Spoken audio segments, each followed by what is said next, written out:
porque Deus julgará os impuros e adúlteros. Então, adúlteros serão julgados, é juízo. Impuros e adúlteros, impureza e impureza sexual das mais variadas sortes. Semana passada focamos, em pecados sexuais generalizados. Falamos sobre vários tipos de pecado pela lei, como Deus proibiu, como ofende a Deus e tudo mais. Hoje nós estamos focados em pecados sexuais do adultério. E eu falei para vocês que tem material para fazer uma terceira aula. Farei a 10ª aula ainda sobre o assunto de pecados sexuais. Tem muito assunto.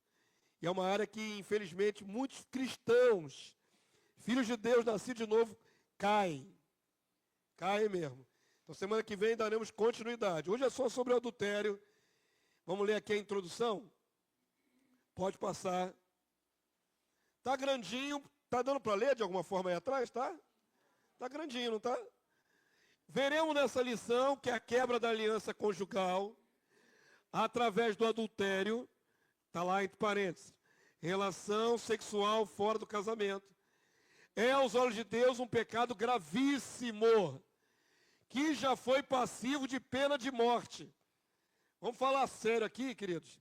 Você está preocupado em ser cancelado na internet, ser politicamente correto. O que a palavra de Deus diz sobre isso? Era passivo de pena de morte. Além de ser pecado, é um atentado contra a família. Destruição não só atinge os cônjuges, mas também, principalmente, os filhos. As maiores vítimas da maldade dos casais são os filhos. Ao longo da história humana, a maioria dos povos taxou o adultério como crime. Isso aqui é fato. A maioria dos povos, mesmo não cristãos, repudiam o adultério e tratam como crime, com penas previstas em leis. A deterioração dos valores, eu escrevo mesmo sem falar. Deterioração, falando em línguas aqui estranhas. Deterioração dos valores morais da atualidade tem levado estas últimas gerações a banalizar o casamento e a aceitar o adultério como uma via legítima, chancelada por leis mais complacentes. Vejamos como Deus imutável vê e tratará com os traidores e adúlteros. Então vamos falar de traição e adultério, quebra de aliança. Avança aí para mim. Sem mais delongas, adúlteros dignos de morte na lei divina. Deus concebeu o casamento como uma união até a morte. E aí tem as referências. O Decálogo, os 10 mandamentos, tem um artigo específico contra o adultério, que é Êxodo capítulo 20, verso 14. Está aqui, ó. Não adulterarás. Não quebrarás a aliança de casamento. Não inviolará, não cometerás adultério. Não adulterarás, é o verso 14, um dos artigos dos 10 mandamentos. Tem um artigo específico, que é esse aí, no hebraico a palavra narraf, cometer adultério, reforça com o Êxodo 20, 17, a ideia de que a mulher pertence ao marido. Vamos lá. Lembrando que a Bíblia é patriarcal e o direito patriarcal dava ao homem o direito até de repudiar a esposa. Mas vamos devagar. Está aqui Êxodo 20, 14 e Êxodo 20, 17. Vamos ler comigo aqui, ó, meu lado direito agora, lado esquerdo de vocês. Vamos ler aqui, ó. Não cobiçarás a casa do teu próximo, não cobiçarás a mulher do teu próximo, nem o seu servo, nem a sua serva, nem o seu boi, nem o seu jumento, nem coisa alguma que pertença ao teu próximo. Está falando do ponto de vista do homem, tá certo? E a mulher está alistada no meio de um monte de outras coisas, né? Até de boi. Porque pertencia àquele homem, àquele varão. A ideia desse pertencimento tem a ver também com a questão da autoridade do homem sobre a mulher, por causa do pecado de Eva. Lembrem-se, todas as mulheres estão debaixo da lei da submissão até a volta de Cristo. Quando o Senhor glorificar a igreja, não haverá mais essa distinção do casamento, porque não casamos mais uns com os outros. Aí as mulheres vão ser finalmente livres da submissão ao marido. Já tem amém já no meio da igreja. Mas até a volta de Jesus é lei da submissão e acabou. Ponto final. Não tem para onde fugir. Tá certo? Então a mulher era e é até hoje submissa. Não é? No artigo lá da sentença da mulher, seu desejo será para o seu marido e ele te governará. No original ali é reinará sobre você. É o que está no original. E a nossa tradução ameniza, te governará. Mas o original diz reinará sobre você. Por causa do pecado de Eva. Amém? Esse é o arranjo que Deus fez para que houvesse casamento. Muito bem, mas a lei, o decálogo, os 10 mandamentos já mostrava que Deus é contra a quebra do casamento, a quebra da aliança. 1 Coríntios, no Novo Testamento, Paulo fala sobre isso. Capítulo 7, verso 39. Vamos lá? Leia aqui, por favor. A mulher está ligada enquanto vive o marido. Contudo, se falecer o marido, fica livre para casar com quem quiser, mas somente no Senhor. Isso aqui é um caso específico, né? Aquela mulher que está ligada ao marido, que não houve adultério. Vamos falar depois do adultério. Tá? Só se separaram. Ela está ligada ao marido enquanto ele vive. Se morrer, em linhas gerais, viuvez libera para um segundo casamento. Amém? Isso é tranquilo, né? Casamento é até a morte, a viuvez libera o viúvo ou a viúva para casar de novo. Seria de modo geral isso. Mas nós vamos entrar depois na questão do adultério que quebra a aliança. Vamos falar sobre isso ainda. Avança aí para mim. Estamos dando as bases. Na lei dada a Moisés, o castigo para os adúlteros é a pena de morte. Vou bater nessa tecla, por quê? Mas isso é retrógrado. Mas Deus era mau no Antigo Testamento, ele é bom no Novo. Não tem nada disto. Deus é imutável. Deus é o mesmo ontem, hoje, eternamente. Quem crê na Bíblia não pode escolher filosoficamente um Deus mais acessível. O Deus da Bíblia odeia traição e divórcio. O Deus da Bíblia julga isso como gravíssimo, ao ponto de dar pena de morte. Na lei de Moisés, era pena de morte. Ok? Mas Deus mudou no Novo Testamento? Não mudou. Deus continua detestando e gostaria de eliminar o transgressor. Já falei a vocês que o que tem no Novo Testamento diferente é Cristo Jesus, o mediador, aquele que clama por mais uma chance. Eu acho fantástico que Jesus faça esse papel. Porque senão, se não houvesse a pessoa de Jesus, ia ter muita gente morta, para tudo quanto é lado. Jesus é tão interessante, falei sobre dar a segunda chance. Jezabel, lá no livro de Apocalipse, nas cartas do Apocalipse, não tem uma mulher chamada Jezabel, falsa profetisa, que ensina o povo a prostituição e adorar ídolos. Jesus detesta essa mulher pelo comportamento dela. Mas a palavra de Deus diz, dê-lhe tempo para que se arrependesse. Eu acho isso fantástico. A mulher é uma praga na igreja, está levando os irmãos para a perdição, mas Jesus não está preocupado em dar tempo a ela de se arrepender. Há uma expectativa, nem que seja pequena, de Jesus, de que ela se arrependa. Esse é o papel do nosso Senhor. É o mediador. É aquele que dá mais uma chance para as piores pessoas. Amém?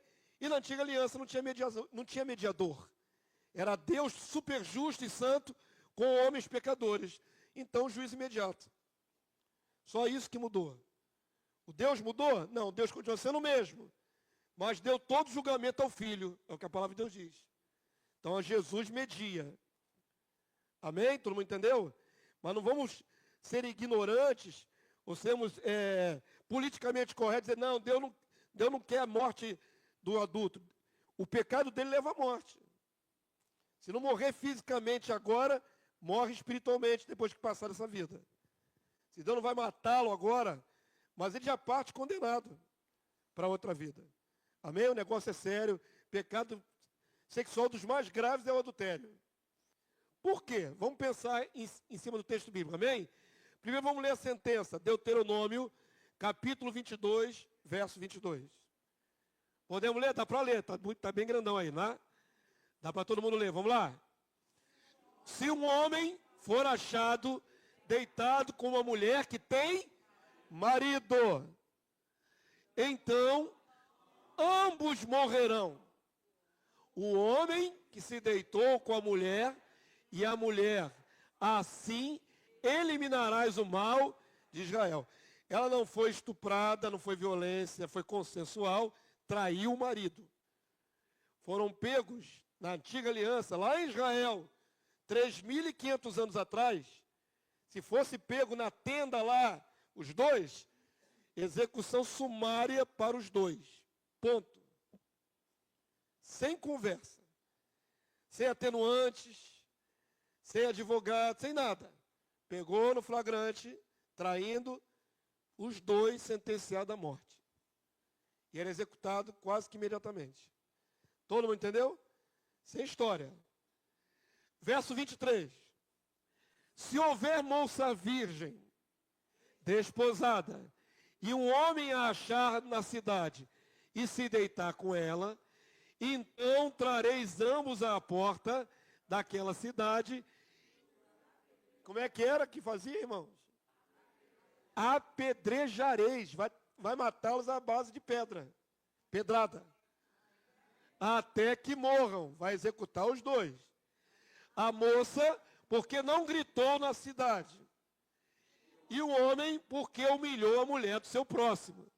Assim eliminarás o mal do meio de ti. Existem regras da palavra de Deus. Quando uma mulher não tem culpa, ela é encontrada no meio do campo, não tinha ninguém para socorrê-la. Ela gritou, mas ninguém veio ao socorro dela. Ela é vítima. Só morre o cara. É diferente. Aqui é uma relação consensual, errada, ilícita.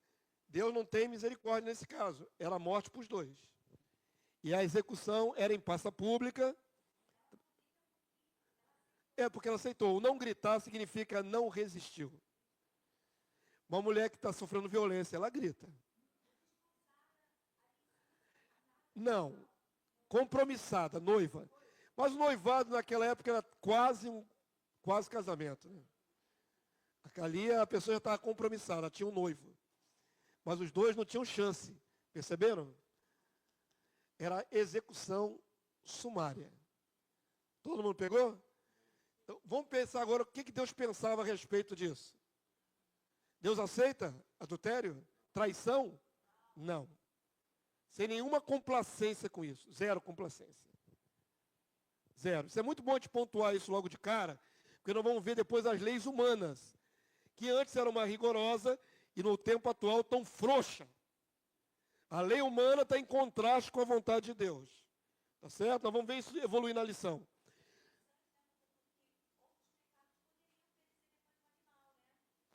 Esse aí é execução sumária. Exatamente, não havia remissão. Não havia meio de remissão. Outros pecados poderia a pessoa se arrepender e ter remissão. Oferecer um boi, oferecer 2 boi. Mas o pecado nessa área de traição, na aliança de casamento, era irremissível. Era execução e acabou. Ponto. Para mostrar a gravidade do pecado sexual do adultério. Levítico 20:10, vamos lá? Bem-vinda, minha irmã.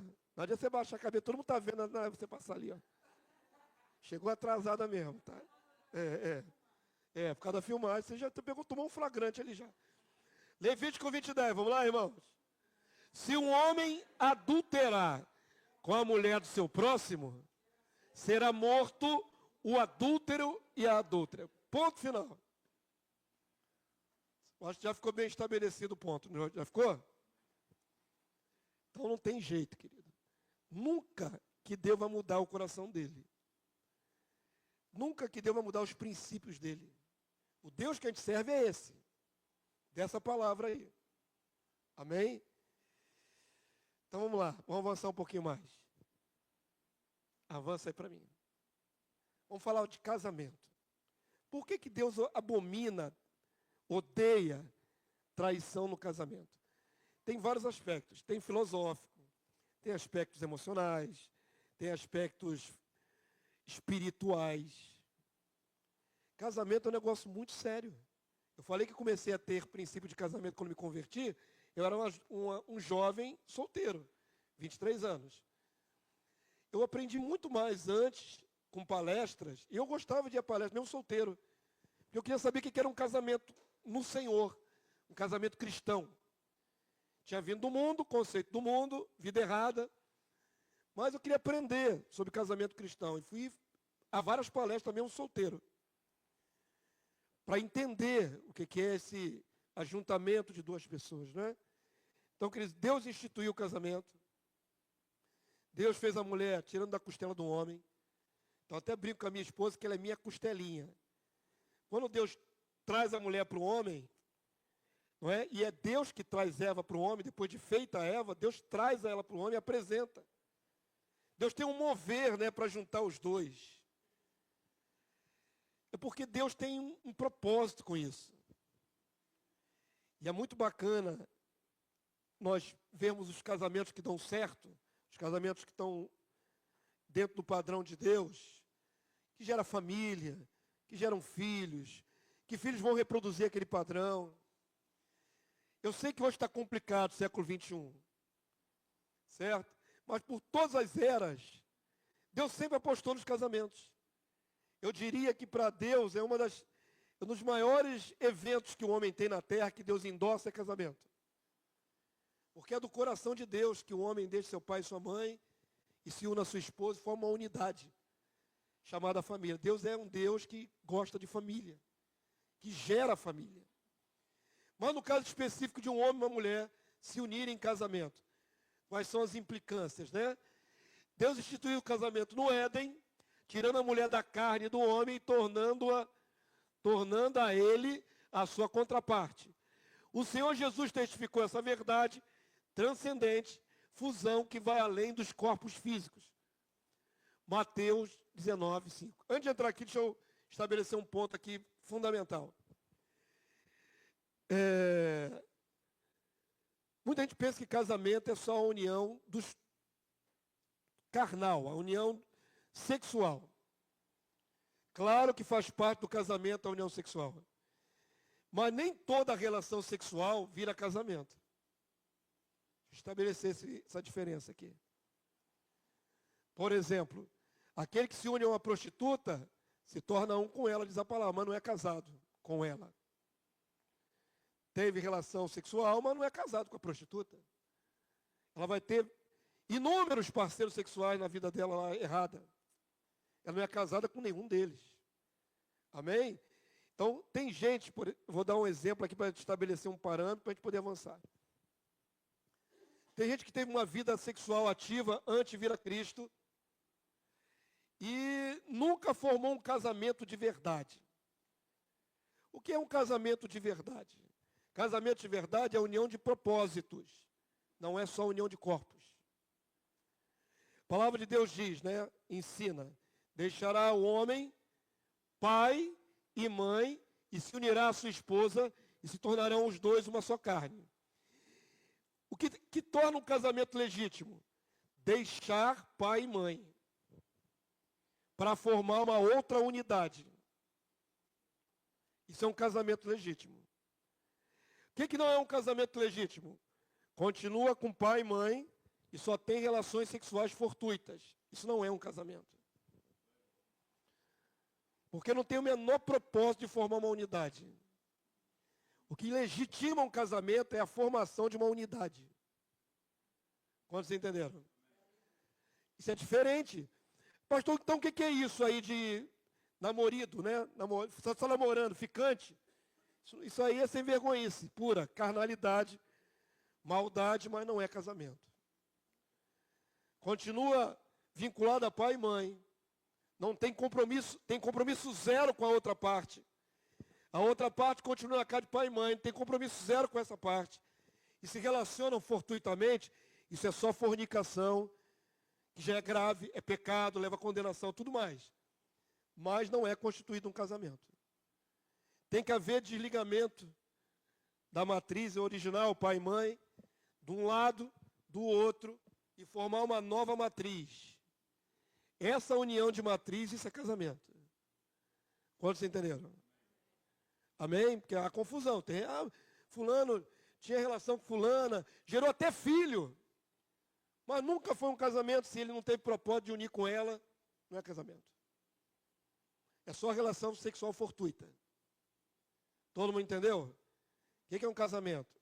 O propósito de estar unido com aquela pessoa. Por que é muito importante vocês entenderem isso?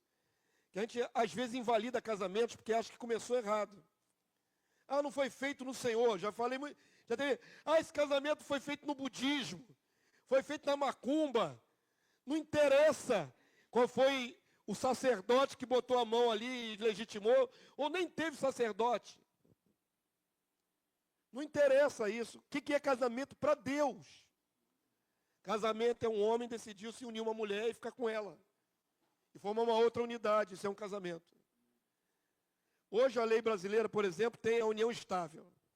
A união estável, já procurei pesquisar um pouquinho, não sou jurista, não tenho profundidade jurídica, mas eu sei, já vi o artigo, que a união estável na lei brasileira não tem nem data de validade.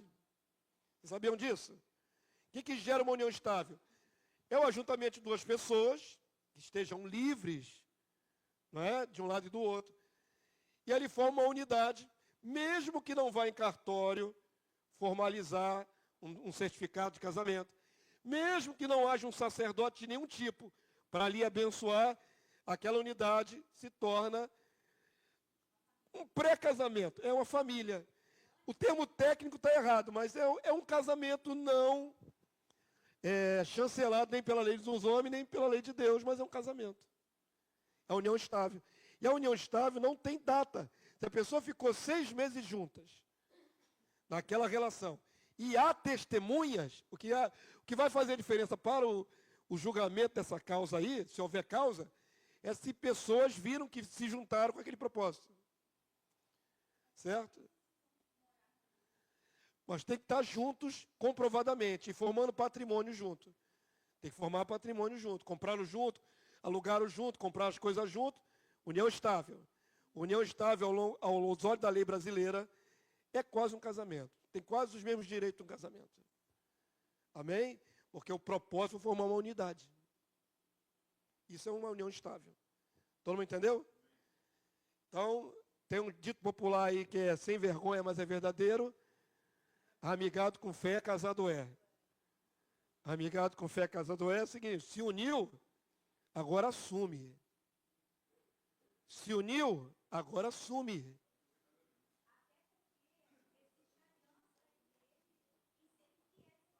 Sim, sim, independente de padre, pastor, independente de juiz, ao formar esse pacto, essa aliança de compromisso, comprometimento um com o outro, estão pactuados com isso. Alguém ia falar alguma coisa? Não, né? Diga. Mas antes de você chegar atrasada, eu restringi as participações. Se for pergunta, se for comentário extra, não pode. A regra é essa. Porque a aula é muito extensa hoje. Tá? Só pergunta pertinente. Porque a aula é muito cheia. Não está permanecendo solteiro? Como assim? Tecnicamente falando, né? Mas tem compromisso. E tem compromisso até com os filhos gerados. Para efeito de lei. Para efeito de lei, para efeito de partilha de bens. E a união estável tem alguns pontos que são muito semelhantes ao casamento.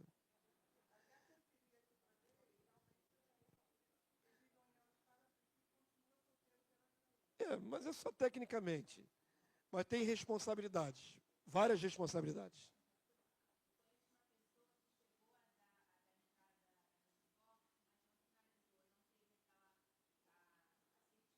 Sim. É porque a lei brasileira ela é complacente nesse sentido. Eu vou mostrar a vocês. A parte da lei nós vamos ver no final da aula, que está na sua lição, viu? Sei que vocês não conhecem a lição porque recebem hoje. Mas na lição contempla tudo isso. Diga, varão.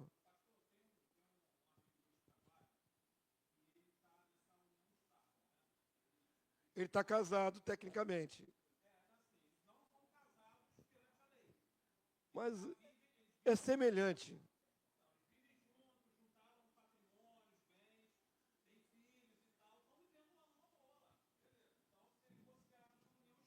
Sim,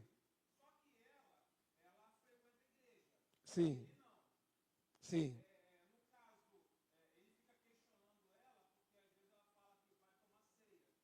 sim. Não, não. Ela não está errada em tomar ceia nesse contexto, por quê? Não é imposta uma limitação para a parte crente de estar em comunhão com o Senhor. Paulo vai dizer, se você está casado com um não crente e ele consente em viver com você, não se aparte do não crente. Você fica vivendo, é um casamento.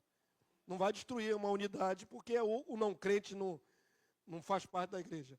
Ela não perde nenhuma prerrogativa espiritual por estar ali na aliança com Jesus. Nenhuma, zero. Uma vez eu orientei numa rádio, numa época a gente fez um programa numa rádio, com o pastor Acélio ainda, ao vivo, ali a entrevista ao vivo na rádio, eu falei, orientei a irmã, que na igreja dela não permitia ela fazer nada, porque o marido dela era nessas condições aí. Mas ela não pode responder pela parte não crente. Paulo diz, como sabe a mulher se salvará teu marido? Como sabe o marido salvará a tua mulher? Não tem essa garantia, não. Mas a parte santa não perde nada de direito em Cristo. Aí eu orientei direitinho. Eu falei assim, olha só, lá no Éden não tinha cartório, porque a pessoa pensa que só há legitimidade do casamento se tiver cartório. Nem batiza, está errado. A pessoa se converteu, nasceu de novo, ela é de Cristo. Nova criatura é, as coisas velhas passaram, eis que tudo se fez novo. O Espírito Santo está dentro dela, não tem como vedar ela, a Santa Ceia, ela é parte do corpo do Cristo.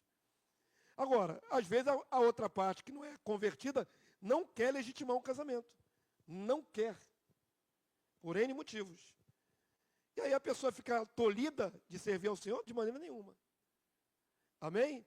Vamos avançar um pouquinho? Já dei as bases aqui do que é um casamento. Diante só de Deus, deixou pai e mãe, se uniu à sua mulher, casamento.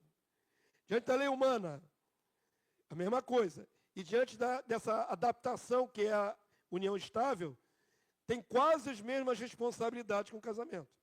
Quase, não 100%, tá bom? Mas quase.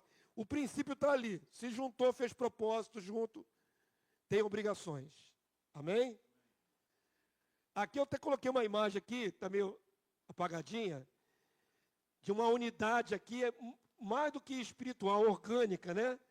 As veias do coração, ligando nas veias do coração dela. Entenda o seguinte,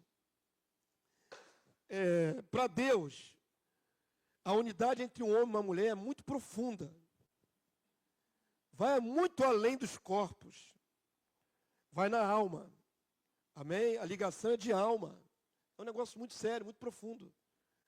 Então, baseado nisto, Deus não aceita de jeito nenhum que isso seja banalizado, que isso seja aviltado, essa unidade. Não existe nenhuma intimidade maior do que um casal, irmãos. Só dentro do casamento você vê a pessoa por inteiro. Nua, desnua, por dentro, por fora, fragilidades. É uma cumplicidade, eu gosto muito dessa palavra, cumplicidade. Casamento é uma cumplicidade, ou não é? Se não é, deveria ser. O cônjuge tem que ser cúmplice do outro, ou seja, saber as fraquezas, saber os pontos fracos. E não vai passar para todo mundo na família, não. É o pequeno mundinho ali, o pequeno universo. De confiança, de compartilhar tudo, de chorar na frente do outro, isso é casamento. Se ficou doente, cuidar até a morte. Cuidar da necessidade fisiológica da pessoa se precisar. Cuidar de uma ferida. Isso é casamento. É a ligação mais profunda que pode haver na terra. Amém? Todo mundo entendeu? Apesar de hoje estar banalizado, o pessoal joga casamento no lixo toda hora, né? palavra de Deus explica, aos olhos do Pai, aos olhos de Cristo Jesus, nosso Senhor. Vamos lá? Mateus 19:5. Vamos ler juntos, irmãos? E que disse: por esta causa deixará o homem pai e mãe, e se unirá à sua mulher, tornando-se os dois uma só carne. De modo que já não são mais dois, porém uma só carne. Portanto, o que Deus ajuntou, não separe o homem. Essa é a aliança que Deus estabeleceu. Eram dois indivíduos. Continuam sendo dois indivíduos no casamento? Sim, mas com uma fusão sobrenatural. Como é que vira dois uma só carne? Ninguém entra dentro do outro. Ainda que queira, né?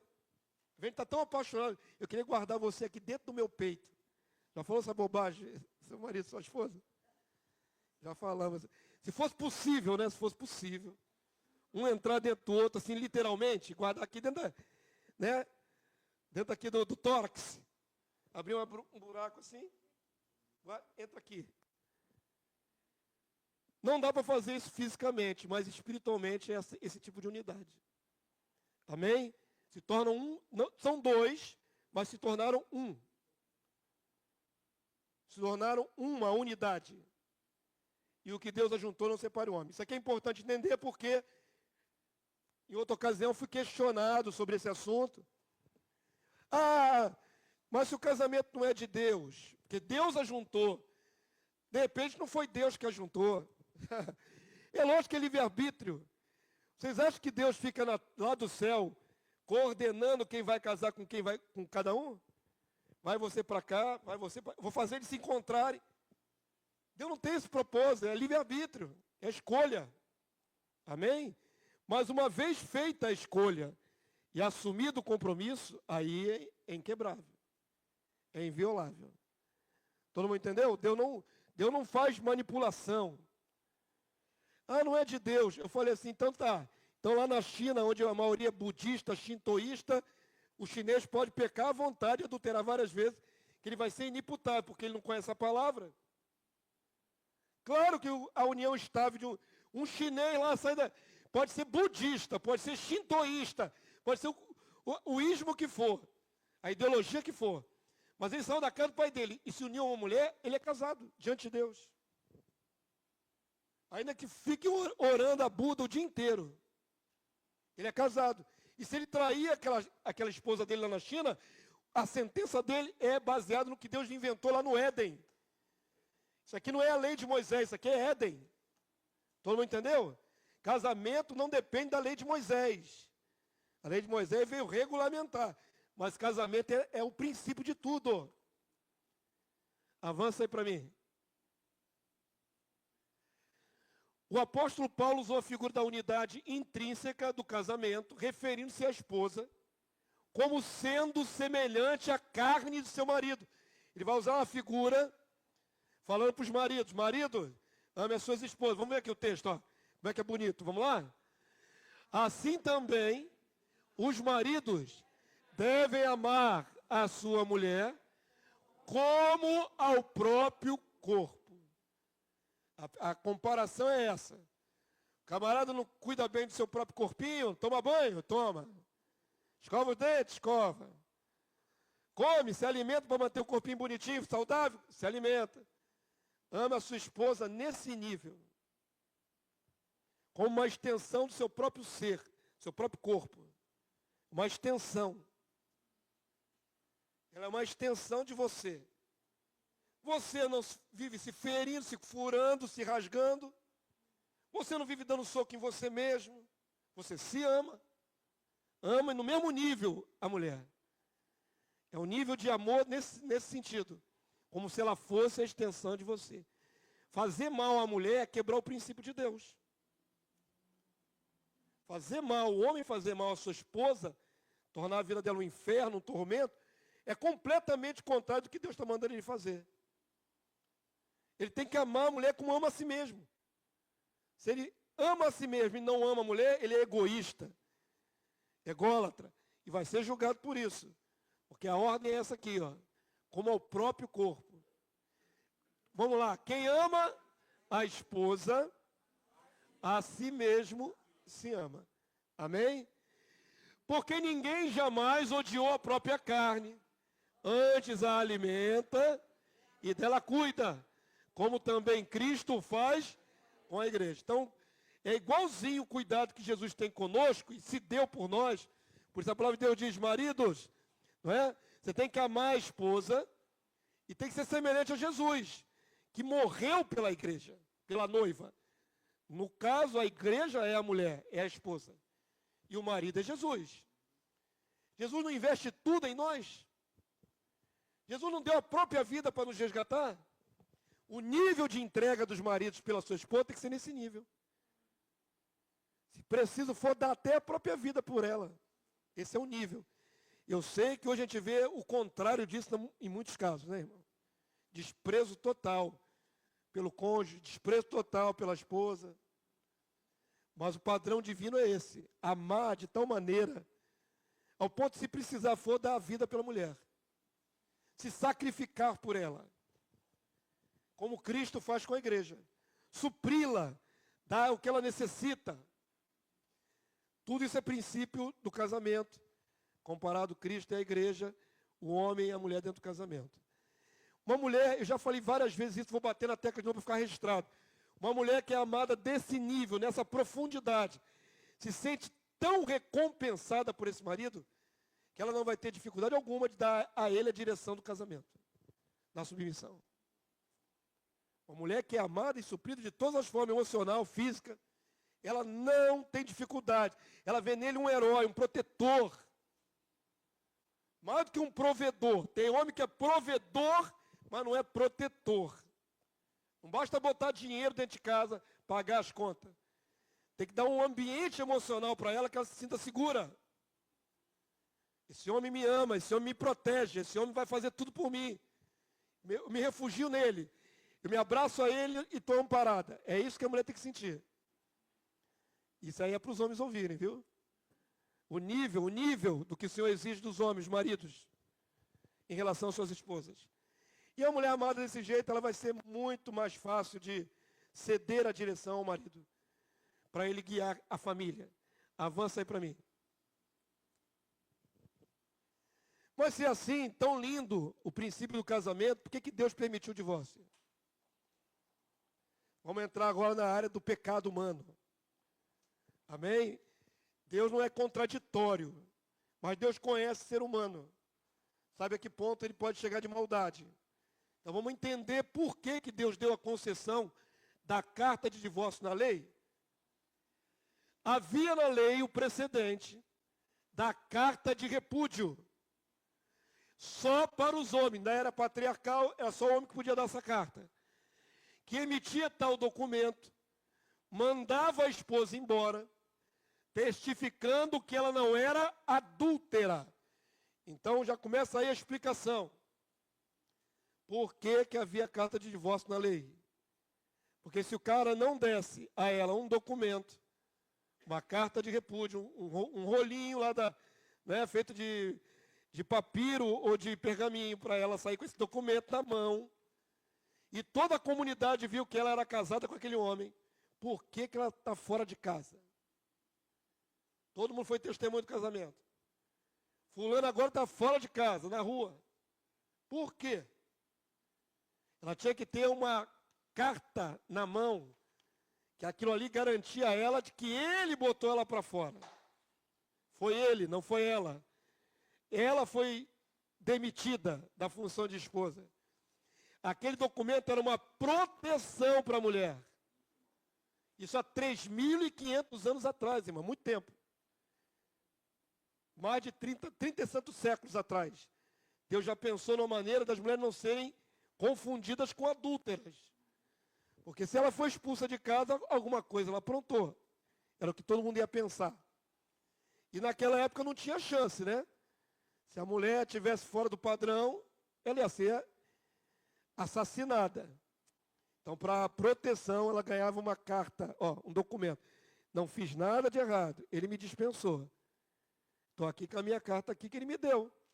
Foi ele que me deu. Amém? Todo mundo entendeu o propósito? Não era para haver esse arranjo.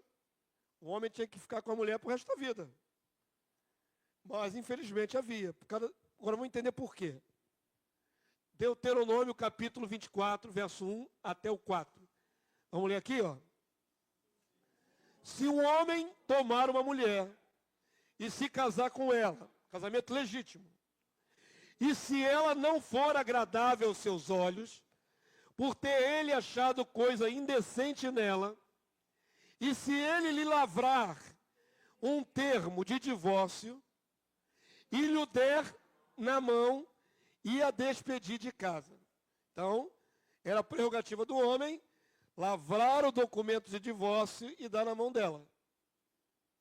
Não havia o contrário. Uma mulher não podia pegar uma carta de documento, fazer um documento e dar para o homem. Era patriarcal. Só o homem que podia. Era uma via patriarcal. Amém? Agora, qual é a base dessa carta de divórcio? Casou legitimamente. Agora tem um mistério aqui, irmãos. O pastor de vocês já pesquisou. Gosto desse assunto, me aprofundo. Estudei a igreja primitiva. Estudei até site de rabinos judaicos, para poder entender a mentalidade judaica. Ninguém me explicou o que é achar coisa indecente nela. Não tem resposta. Eu até hoje não achei. É muito subjetivo. O que é essa coisa indecente nela depois do casamento? Não, pode ser muita coisa e pode ser. É muito subjetivo. Ele pode ter desgostado dela, só. Pois é, eu pesquisei no original, eu pesquisei nos sites de rabinos judaicos. Ninguém explicou claramente o que é essa coisa indecente. Não tem uma explicação que eu conheça objetiva. Não sei. Sinceramente, é rifar aqui uma resposta. Porque Jesus vai abordar isso. Vou explicar o que aconteceu na parte. Porque Jesus vai dizer que isso aqui é do arbítrio humano. Isso aqui era um arbítrio humano que usava a questão da carta de maneira indevida.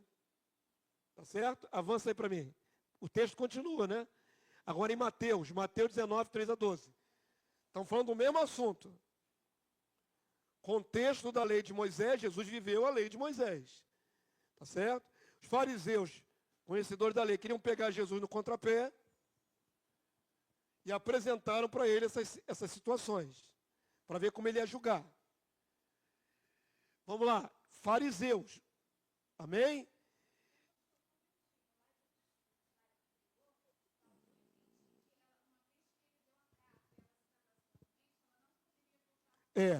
Ela não podia voltar para ele para não contaminar. Eu não li, né? Pulou o versículo 4, 3 e 4.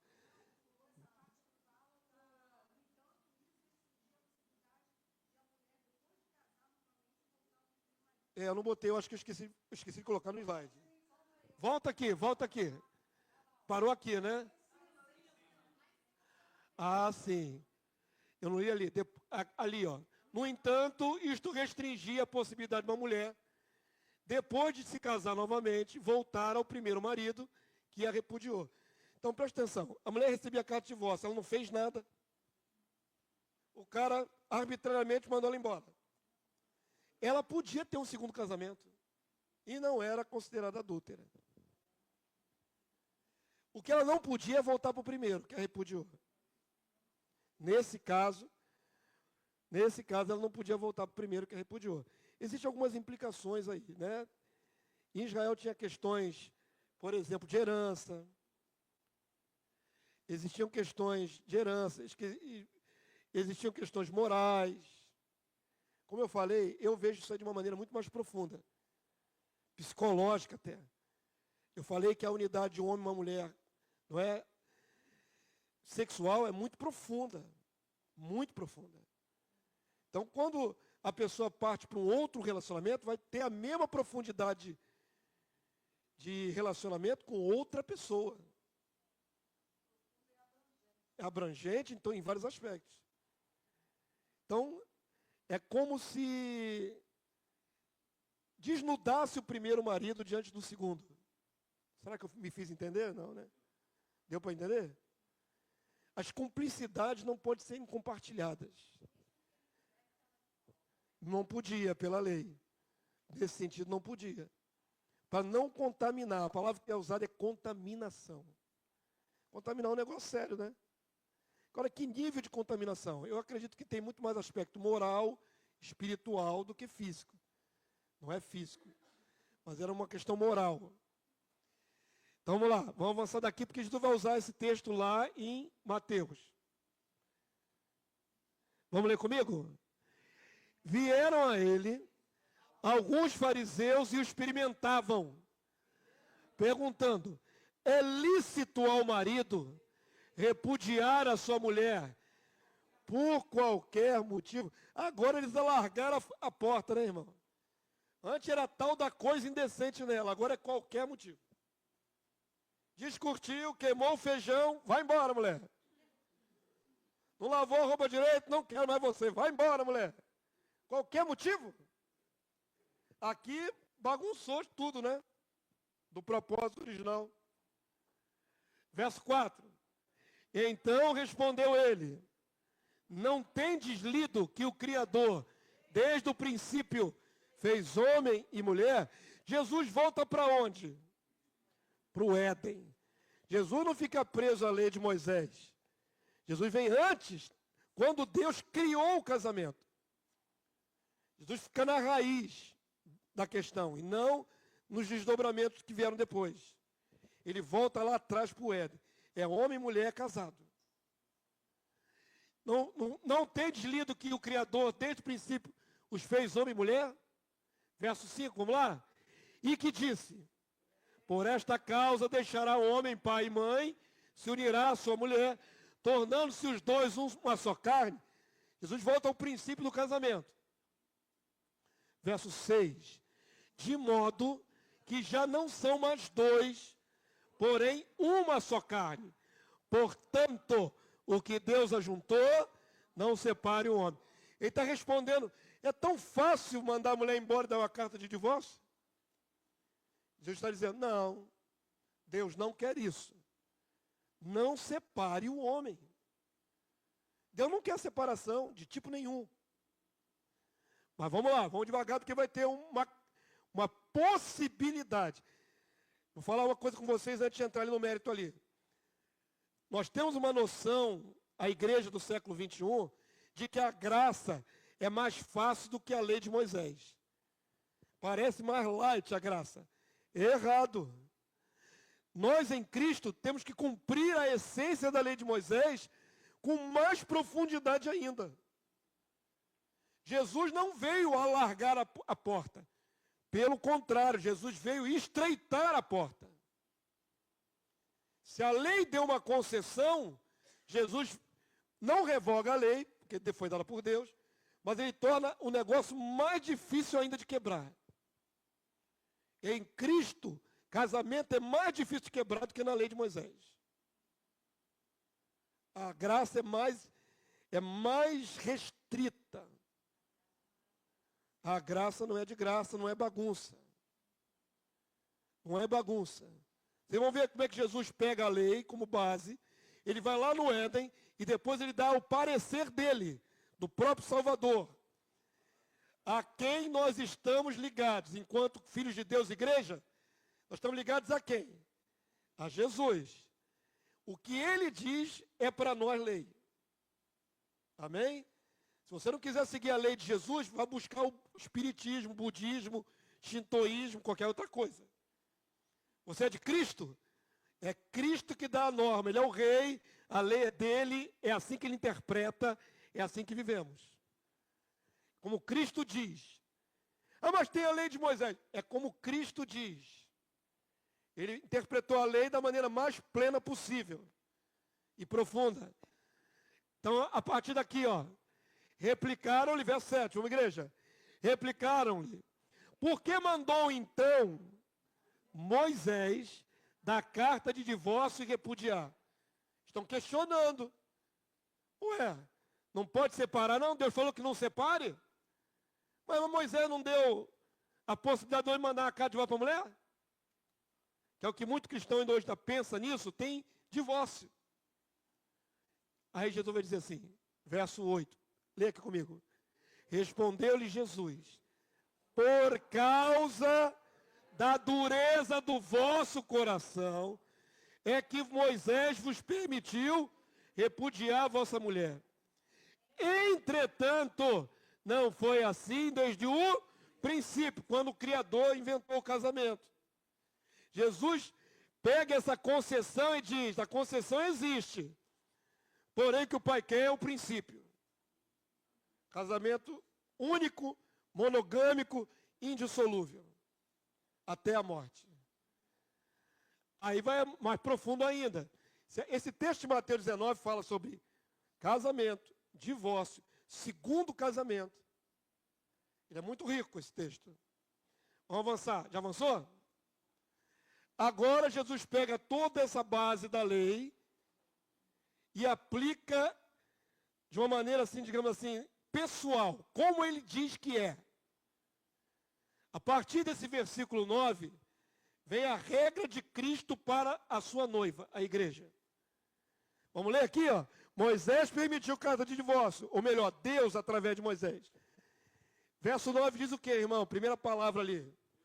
Eu, Jesus, porém, vos digo, prestem atenção no que eu vou instruir agora. É o que Jesus está dizendo. Eu, porém, vos digo, quem repudiar sua mulher, não sendo por causa de relações sexuais ilícitas, e casar com outra, comete adultério. E o que casar com a repudiada, comete adultério. Jesus pega aquilo que era, digamos assim, mais fácil e estreita de novo. A partir do que eu estou dizendo, não pode. Não pode. Com uma única exceção. Única. Não tem mais, nem segunda, nem terceira. A exceção é se houve relação sexual ilícita. Chamado cláusula de exceção.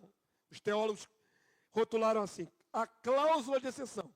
É quando um contrato está todo redigido e ele já está ali perfeito, não tem nada que mexer. Mas existe uma cláusula de exceção, um artigozinho que abre uma janela. A única possibilidade, essa janela, essa cláusula de exceção, é se houve relações sexuais ilícitas. No grego, a palavra porneia, que está aqui por detrás dessa... Aqui em português tem 3 palavras, relações sexuais ilícitas. Essas 3 palavras em português, no grego é só uma, porneia.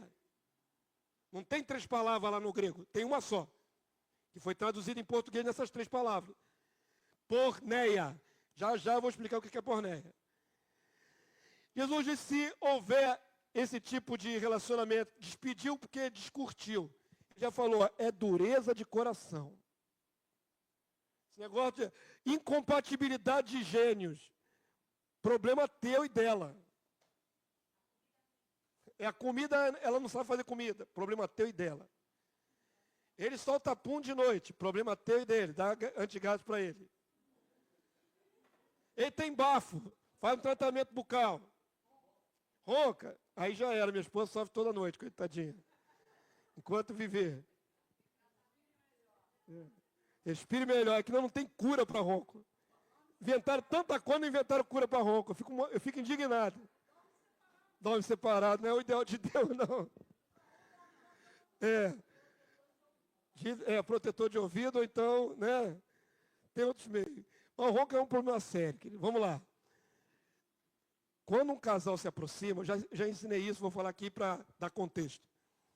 Quando você vai namorar, com essa pessoa vai namorar, você apresenta o melhor de você. Só. É para encantar o outro. Você é uma pessoa ótima, maravilhosa, linda, cheirosa, com caráter excepcional. Esse é o seu lado bom. E o lado mau? E o lado mau? E as deficiências de caráter? E aquela preguiça que não gosta de varrer uma casa? Esse lado mau a gente não mostra quando está namorando. Porque a gente quer conquistar. O melhor seria, quando você vai conhecer uma pessoa, ter um tempo de conhecimento longo, não um noivado de 6 meses. Você é um noivado mais longo, 1 ano, 2 anos, para conversar bastante. Vai que você casa com um esquerdista. Agora estou aqui no assunto. Né? Uma pessoa que é fã do Cruz Traço. Vai que você casa. Por que casa assim? Por que não aprendeu a conhecer a pessoa primeiro antes de casar? Por que não gastou tempo conhecendo? A pessoa é errada, é esquizofrênica, bipolar, TDAH, todas as siglas que você puder imaginar. Você não viu isso antes no namoro? Você não viu antes no namoro como a pessoa era? Casou porque quis. Casou porque quis.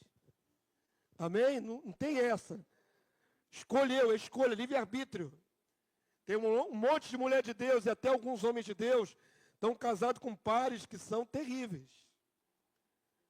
20, 30, 40 anos, a vida toda. Porque não há garantia se ele vai se converter ou ela vai se converter. A palavra não dá essa garantia. Não existe namoro missionário. Então, que aconselho para quem vai casar ainda, os jovens? Seja você mesmo, seja autêntico, que tem um período de namoro e noivado, que não tem nem namoro na Bíblia, é noivado. Onde você mostra todas as suas cartas, para a pessoa saber o que está levando para o casamento. Tira a máscara só do lado bom. Mostra quem você é. Se a pessoa quiser você do mesmo jeito ainda, tudo bem. Mas tem que mostrar quem é. Tem gente que é surpreendido no casamento. Levou gato por lebre. Era tão bonzinho antes de casar, mas depois virou um diabo? Não, sempre foi diabo. Só estava escondendo. Só estava camuflando. Então, por favor, a respeito de casamento, tem que haver um conhecimento profundo do outro. Através de conversa, diálogo. De abrir o coração, de falar o que pensa, o que gosta, o que não gosta. Mas os homens mentem. Aí já começa errado, né? Pois é. Vamos entrar no profundo do ego, não.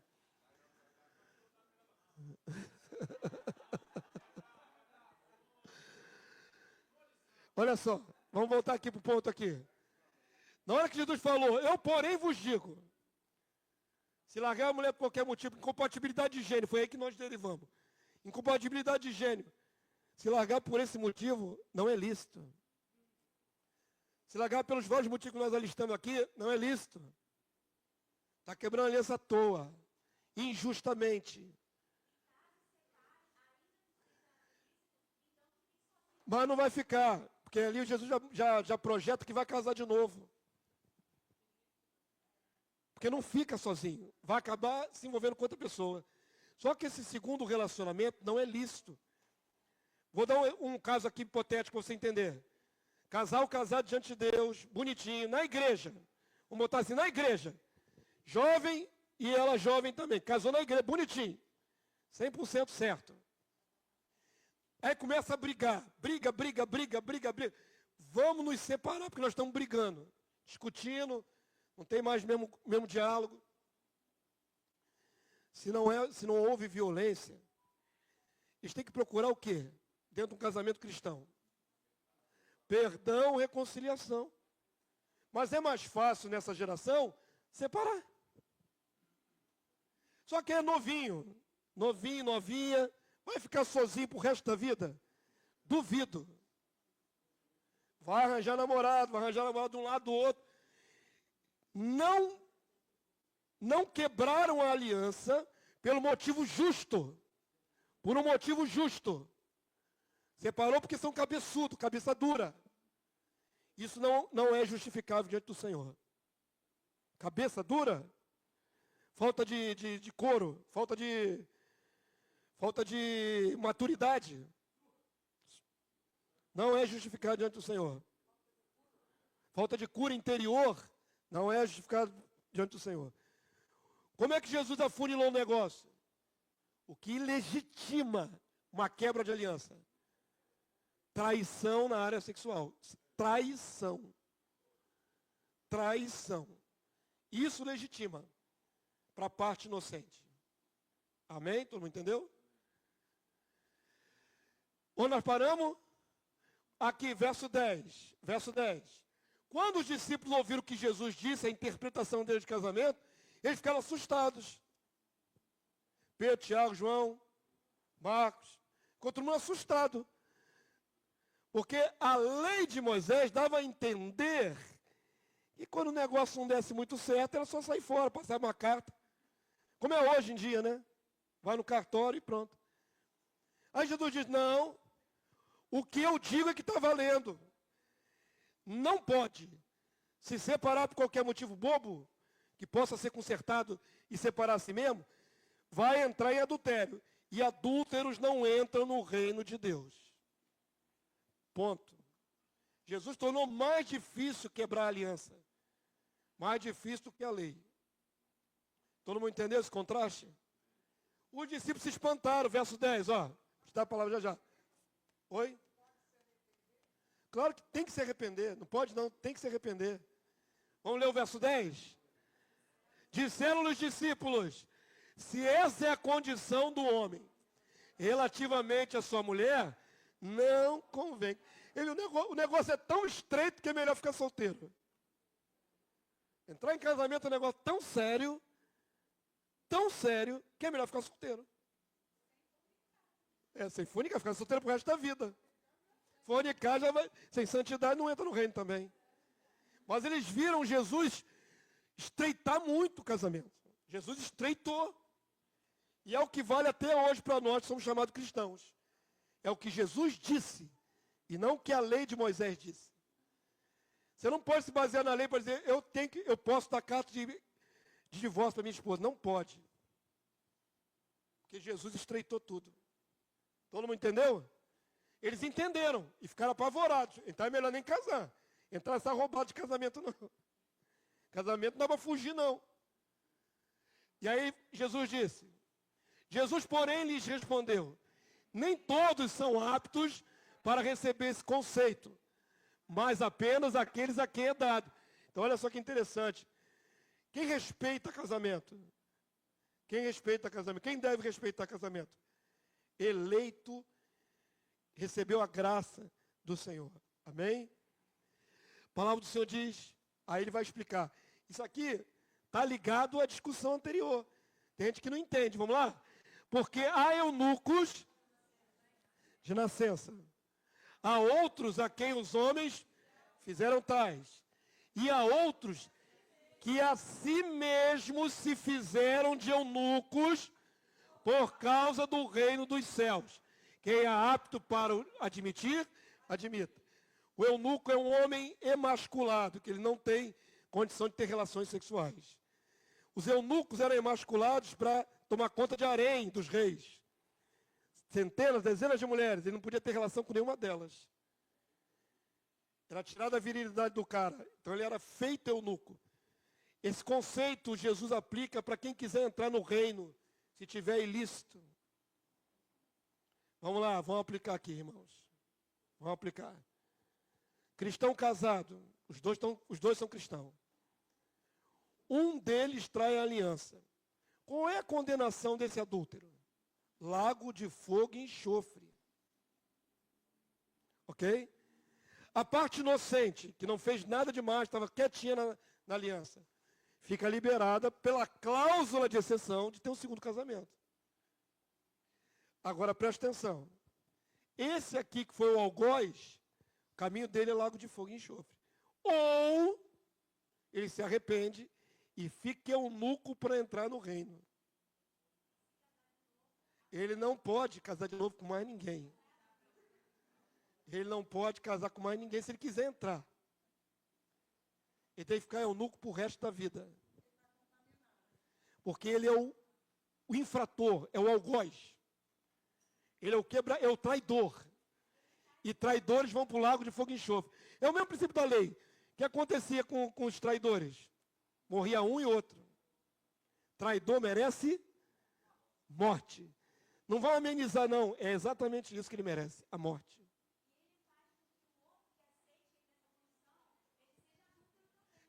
Se alguém comete o dolo de quebrar a aliança, certo? Sem temor nenhum, na impiedade, quebra a aliança na impiedade, e simplesmente casa de novo, Essa pessoa que está com ela está num casamento ilícito. Por isso vira adúltera também. Agora, às vezes acontece da pessoa que está no casamento ilícito porque está juntado com uma pessoa que não podia, ela se arrepende e abandona esse camarada que estava ilícito. Ela volta a ficar ali para casar com quem quiser. Porque nunca foi casamento o que eles tiveram. Entenderam o que eu acabei de falar? Deixa eu voltar aqui a fita para vocês entenderem. Primeiro casamento, estava bonitinho, o camarada, vou dar o homem, né? O homem quebrou a aliança, traiu a esposa. Ele deveria ficar eunuco pro resto da vida. Mas ele não consegue, ele arranjou outra mulher, que era livre, mulher solteira. Ela é livre. Se juntou com esse homem separado que cometeu o erro. Ele não podia se juntar a ela. Essa unidade dos dois nunca vai ser casamento para Deus. Os filhos não importam, nesse caso. Por que não é lícito isso aqui? Porque a base está errada. Ele não podia se casar de novo. Ele traiu a primeira aliança. A punição dele é essa. Ele não podia casar de novo. Aí essa pessoa que era livre, está com esse marido que está injusto, compreende o seu erro e resolve sair dessa relação. Ela não está abrindo um casamento. Ela estava num ajuntamento ilícito. Que nunca foi casamento diante dos olhos de Deus. Deus não chancela casamento adúltero. Entenda isso em nome de Jesus. Deus não chancela casamento adúltero.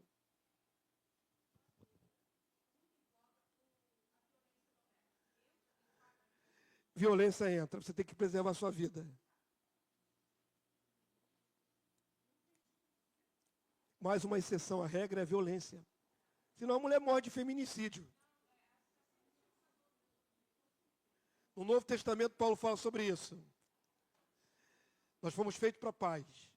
A argumentação é essa. Entendeu? Se tiver violência, proximidade da morte, tudo mais, né? Violência a esse ponto, aí tem que sair fora. Sim, se houve violência, quebra esse princípio.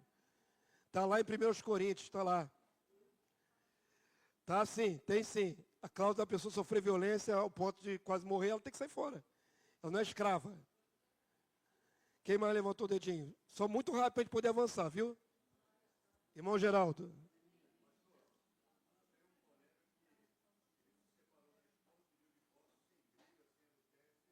Errado.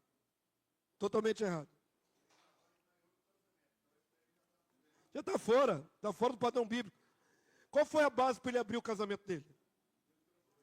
Dureza de coração é impiedade, é falta de temor a Deus.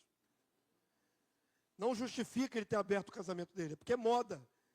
Eu vou mostrar a você, irmão Geraldo, e para todos nós aqui, que esta geração do século XX não está mais exposta a esse tipo de comportamento.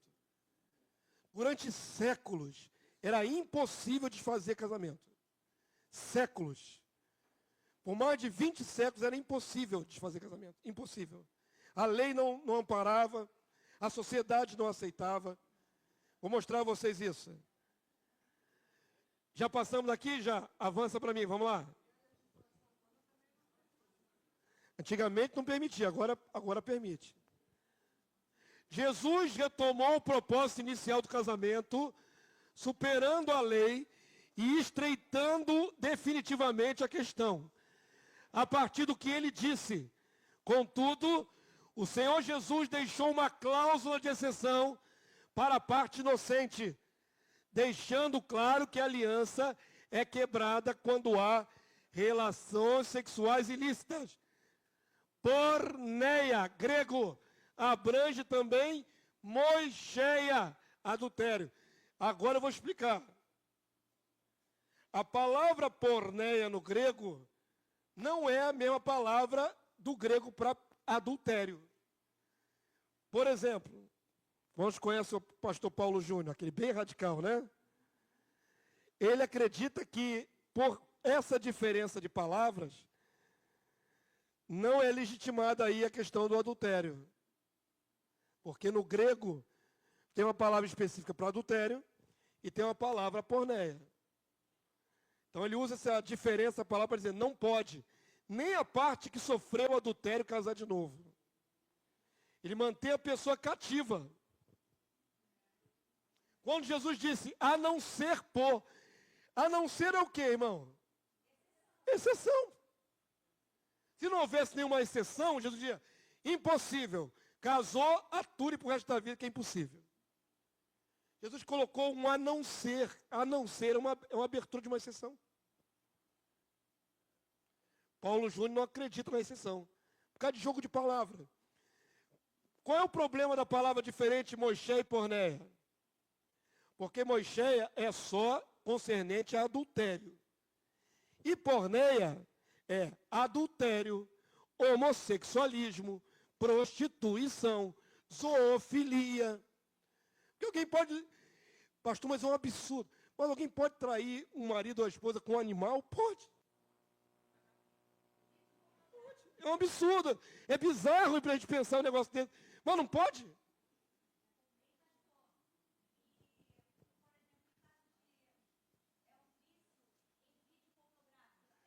Pornografia já é visto como adultério na legislação, tá?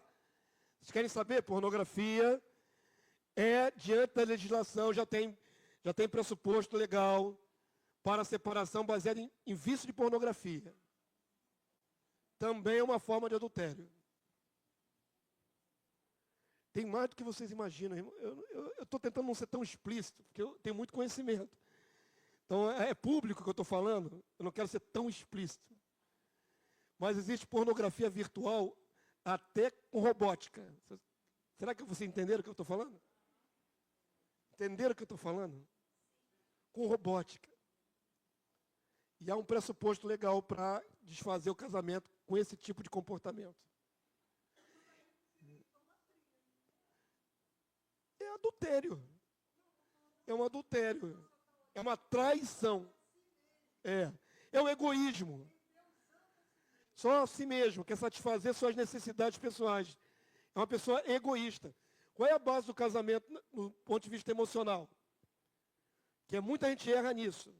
Você não entra no casamento para ser feliz. Você entra no casamento para fazer o outro feliz. Essa a questão. Quem quer entrar no casamento para ser feliz está pensando só em si mesmo. Continua errado. Egoísmo. Você entra no casamento para ajudar a outra, abençoar a outra, investir na outra. Ela faz de igual forma na sua vida, é uma troca. Mas é uma coisa baseada em doação e não em recepção. Quantos entenderam? Se você só quer receber e não investe, está errado. Casamento é uma troca. O outro quer investir em você, você quer investir nele. Isso é amor. É totalmente altruísta e não egoísta. Quando uma pessoa trai, ninguém trai por acidente. Já falei isso 1000 vezes. Ninguém está andando na rua, de repente, pluf, caiu em cima de outra pessoa. Não existe isso.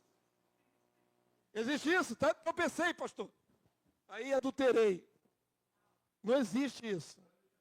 Adultério precisa cobiça, precisa assédio, investimento, planejamento, até consumar. A mentira para encobrir todos os passos é algo absolutamente planejado. Não é um acidente. Adultério não é acidente. Ninguém adultera por acidente.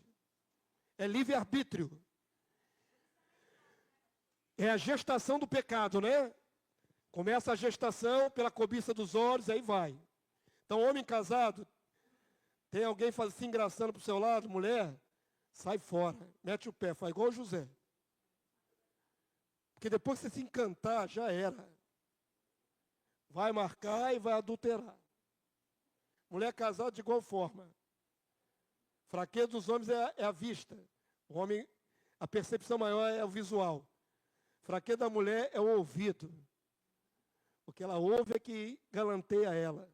Cuidado com galanteadores, as mulheres. Cuidado com os homens com o que vê, bota diante dos olhos. Mete o pé fora, vai dar em laço, vai dar em morte. É simples assim.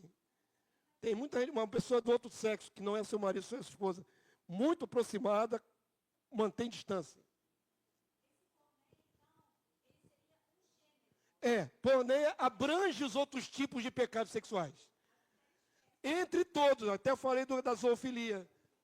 O específico é mocheia. E a Moisés está dentro de Porneia. Porque ele acredita que é totalmente inexpugnável o casamento, não tem como escapar. E como ali não está no original Moisés, especificamente adultério, ele não acredita na cláusula de exceção. Nem para a parte que sofreu o adultério. Abrange, mas ele desconsidera. Está indo contra, porque ele queria que lá no original, aqui no texto do evangelista, né, do Mateus, tivesse a palavra Moisés. E não está. Aí é preciosismo, não, é a tendência dele interpretar dessa maneira. Quando todo erudito sabe que Moisés abrange todos os pecados sexuais. Porneia, perdão. Porneia abrange tudo.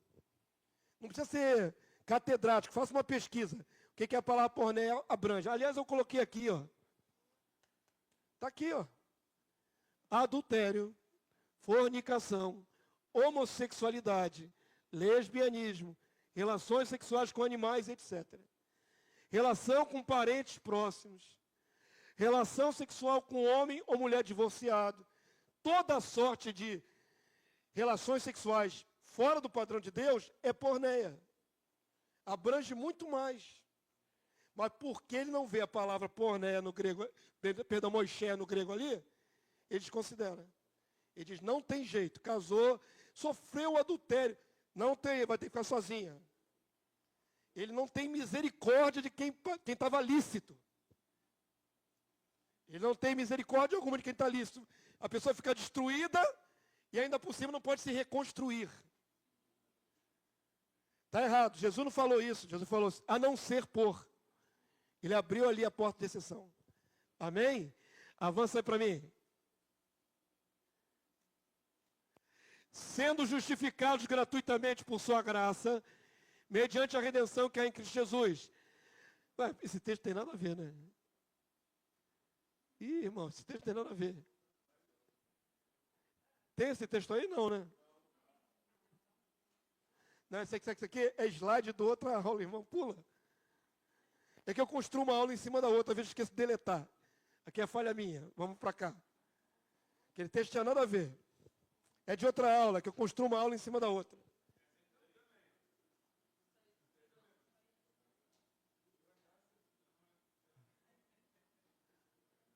Essa aqui não tem nada a ver. Avança aí, pula aí, pula aí. Agora é. Isso aí foi erro meu, viu, irmãos? De vez em quando acontece, né, irmão? A gente erra. Avança para cá. Para a igreja no Novo Testamento, o adultério, ainda que não tenha pena de morte, é pecado gravíssimo e pode levar à perdição eterna, e as citações ali. Não é aqui a pessoa adulterando, tirando a aliança para adulterar. O que adianta tirar a aliança de metal do dedo? Já é dolo, é doloso. É com intenção. Tirar ali a aliança do dedo não resolve nada. Avança para mim. Agora vamos para o entendimento da igreja ao longo dos séculos. Todo mundo já entendeu, não é? Recapitulando. Deus criou o casamento indissolúvel, monogâmico. E disse para não separar. Quando separa é dureza de coração. Se houver traição, há uma cláusula de exceção para a parte lícita, para que estava honesta dentro da relação. Entendemos que para Deus o traidor merece a morte. Na nova aliança não manda executar. Porém, a pessoa fica restrita. Tinha que ficar eunuca. Mas a pessoa não teme a Deus. Vai ser julgado no juízo final, porque Deus julgará impuros e adúlteros. O final dele é julgamento dessa pessoa. Tá certo? Como é que a igreja entendia? Para não parecer que é só o nosso entendimento aqui agora. A igreja primitiva entendeu. Então tem aqui algumas citações. Atenágoras escreveu no ano 175. Ou há que permanecer tal como nasceu, ou há que se casar uma só vez. O segundo casamento é o adultério. Diz a Escritura, o que deixa a sua mulher e se casa com outra, comete adultério. Não é permitido abandonar aquela cuja virgindade um desfez, nem casar-se de novo. O entendimento dele é radicalíssimo. Para não abrir mão de qualquer maneira dos casamentos. Que a Escritura aconselha o casal a não permite desfazer-se de tal união, expressamente está conteúdo da lei. Não repudiarás tua esposa, exceto, a exceção aí, por causa de fornicação, porneia no grego. E isto se refere à fornicação do casal, do cônjuge separado enquanto o outro está vivo. O que tem uma mulher repudiada comete adultério. Clemente de Alexandria, 195. Que toma, né? Eu falei, tem não. Toma. Falando do divórcio, as mulheres pagãs, não cristãs, almejam. Na cultura romana, por exemplo, era permitido o divórcio. No tempo de Paulo, no meio greco-romano, era permitido o divórcio. Mas era pagão, não é o padrão de Deus. As mulheres pagãs almejam, como se fosse a consequência natural do casal. Tertuliano 197. Já havia uma ideia naquela época de que divorciar é normal. Para o mundo pagão. O que Deus juntou não separe nenhum homem, nem magistrado, nem nenhum outro poder, porque Deus quem o juntou é maior em poder que tudo o demais do que um pudesse nomear ou ainda imaginar. Está dizendo, poderes humanos, juiz humano não pode desfazer casamento, porque casamento é Deus que concebeu. Amém? Isso aqui foi a origem no ano 225. Cipriano, no ano 250. Uma esposa não deve separar seu esposo. Ou se separa, deve permanecer sem casar-se. Cipriano, fica eunuca. O que se casa com uma mulher divorciada é um adúltero. Lactâncio, ano 300. Então a igreja era mais ou menos consensual de que casamento não se quebrava. Com exceção de quando cometesse adultério. Amém? É tudo que falamos até agora? Avança aí para mim. Durante todo o período da Igreja Católica Romana, do 4º século até o século 21, não é? Período da Idade Média, a Igreja Católica freou essa liberdade que tinha na cultura greco-romana. Então, para a Igreja Católica... Irmãos, deixa eu falar aqui bem claro para ninguém me interpretar mal. Para que está falando da Igreja Católica, pastor? Porque a protestante só surgiu no século XVI. Nós somos o ramo protestante, a partir do século XVI.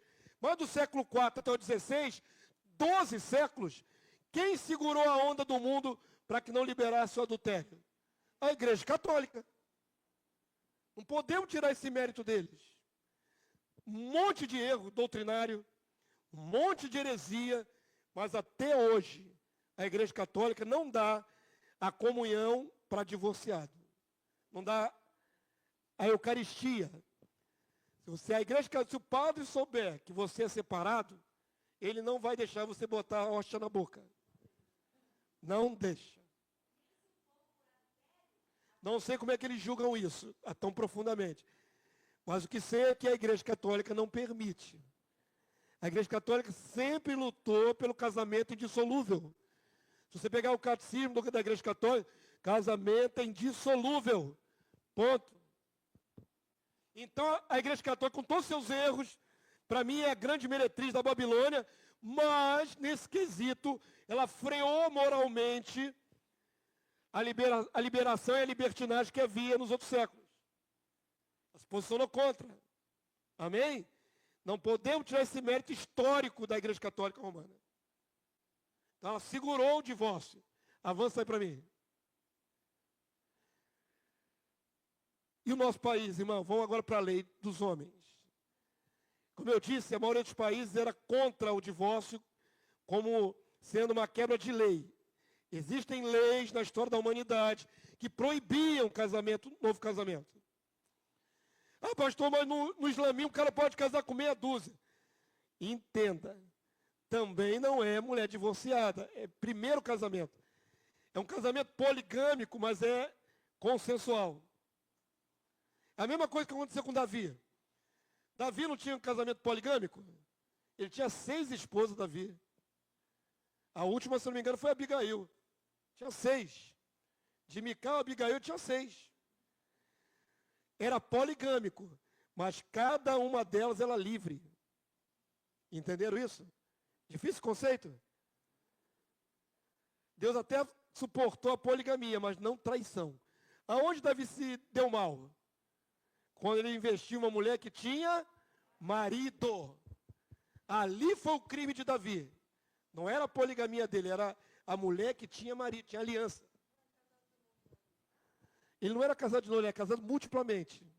Você é casado de novo. Não é adultério não. Quando é consensual, naquela cultura é consensual. Ele pega a pessoa de dentro de casa e casa com ela. Pega a outra de dentro de casa e casa com ela. Isso é consensual. É público dentro da sociedade, dentro do aceito. E, irmão, vamos falar a verdade. A palavra de Deus diz, Jesus falou, não. Deus falou para Davi, através do profeta Natan. Se tu me pedisse, eu te dava mais e mais. Pronto. Ele tinha, além das 6 esposas oficiais, tinha as concubinas de Saul. Ele devia ter umas 10 mulheres no mínimo, 10 a 12, Davi. E o cara gostava do negócio, porque quando ele ficou velhinho, botaram uma virgem para dormir com ele. Camarada não era fácil não, Davi. Deus não condenou ele, Deus disse, olha, se você me pedisse, eu te dava mais e mais. Onde ele foi condenado? Onde que Deus não admite de jeito nenhum? Uma mulher compromissada em aliança com o próximo. Não houve quebra de princípio ali de Deus, não. Deus não aceita. Deus não aceita adultério, traição. Para Davi ter Betseba, colocou o marido dela na frente de batalha, traiu. A questão é a traição. Quebra da aliança é traição. Há um pacto feito entre 2. Nós somos as múltiplas, né? Mas fomos uma só. Não é poligamia, não. Não viaja muito não, irmã Lídia. Não vou nem reproduzir o que você está falando aqui na câmera, para o pessoal não ficar doido em casa. Vamos lá. Vamos terminar essa aula, que já está durando quase 2 horas. Já tem 1h40 de aula. Vamos ver a involução da lei no Brasil. Eu falei que na história da humanidade, na maioria esmagadora dos povos, fora o islamismo, só pode ter uma esposa. E quebra de aliança nos outros povos também é crime. Só que quanto mais chega para o tempo do fim, mais as leis vão sendo mudadas para afrouxar o crime. Você pode não saber, você pode até não entender, mas nesse país, Brasil, na década de 40, nós estamos em 2020, 60 anos atrás, se uma mulher pegasse o marido com a amante, e os 2 para a cadeia, na hora. Levar a polícia, a patrulhinha, e os 2 para o xilindró. Na hora. Nesse país, adultério já foi crime. No Código Civil. Código Penal, aliás. Código Civil não, Código Penal. Por que não é crime mais hoje, pastor? Porque liberou geral. Porque os homens foram mudando a lei. Mas por muitos séculos era crime. A influência da Igreja Católica impediu, né? Tanto na colônia, como lá no Império Português, tornava o casamento dissolúvel, até meados do século XX. Avança aqui. 1830, aqui nesse país, que, meu Deus, adultério, crime contra a segurança do Estado. Olha só, como era considerado adultério no século XIX. Crime contra o Estado Civil. Artigo 250. A mulher casada que cometer adultério será punida com a pena de prisão com trabalho por 1 a 3 anos. Qual era a pena da adúltera? Cadeia e trabalho forçado por 1 a 3 anos. Vocês estão estranhando que tem letra dobrada aqui? É porque eu decalquei exatamente como era na lei lá. O português já foi mudado, né? Antigamente eram 2 N's, 2 M, olha que interessante. 2 T's. Aqui está decalcado como era escrito e redigido na época, século XIX. Artigo 251, da mesma lei. O homem casado que tiver concubina, teuda e manteuda. Eu acho essa palavra tão esquisita. Teuda e manteuda. Eu tive que pesquisar que raio de teuda e manteuda é essa. É só uma expressão, irmãos. Sustentada. Teuda é tida. Tida e mantida. Aí vira teuda, manteuda. É tida e mantida. Mantida fora do casamento. Sustentada. Como era proibido por lei no Brasil ter uma segunda esposa, nem poligamia, nem adultério, não podia, o que o cara fazia? Fazia escondido. Ele criava uma outra família escondido, né? Ia para bem longe da sua casa. Aí tinha uma teuda, manteuda. Matida e mantida. Uma amásia, uma amante. Amante. Então aqui está falando da amante. O homem casado que tiver concubina ou amante, teuda e manteuda, tida e mantida, será punido com as penas do antigo antecedente. 3 anos, mais trabalho forçado. Então, o cara que era pego no final do século XIX, com esse caso, ele ia para a cadeia, sem conversa. Pena de 3 anos, com trabalho forçado. Avançou mais um pouquinho no tempo. Aqui é do artigo 240. Cometer adultério, pena de detenção, 15 dias a 6 meses. Já diminuíram aqui, ó. Diminuiu a pena. A lei vai afrouxando, porque a moral do homem vai afrouxando. A sociedade está tantos adúlteros que era melhor não causar problema. Quando era mais estreito, devia ter pouquíssimos adúlteros em atuação. Quando a lei humana começa a afrouxar, é porque os próprios legisladores são adúlteros. E aí eles querem liberdade. Vamos tirar da lei. Aqui já caiu de 3 anos para, aqui ó, prisão de 15 dias ou 6 meses. E incorre na mesma pena o corréu, a outra pessoa que está em adultério. Avança. Era lei no Brasil isso aqui. Era lei. Divórcio foi instituído oficialmente com a emenda constitucional número 9, de 28 de junho de 1977. Em 77, criou-se a lei para facilitar o divórcio. Então, preste atenção no que eu vou dizer agora. Antes de 1977, podia divorciar com facilidade? Não. Podia ter amante? Podia, se quisesse, mas corria o risco de ser preso, com cadeia. Tinha lei. Como a maioria dos legisladores também são adúlteros, começaram a escrever outras leis para dar uma aliviada na situação. Em 1977, quantos anos tem de lá para cá? Quem é bom de matemática aí? 50, 60. Minha idade mais ou menos, nasci em 77, nasci em 68. 10 anos antes, pô.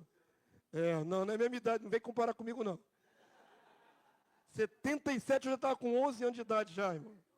10 anos de idade. 48 anos. Só isso? É 48 ou 58? Não, 48 anos. Perceba como é recente a lei do divórcio no Brasil. 48 anos, uma geração. Tem gente viva hoje que viveu antes da lei do divórcio. Já estava vivo e adulterando. Não é? Tem muito pouco tempo. Só que isso faz diferença nesta geração atual. Dos últimos quase 50 anos para cá, perceberam que o negócio pode ser mais alargado. O que era impossível. Tinha a lei do desquite, que era também um artifício.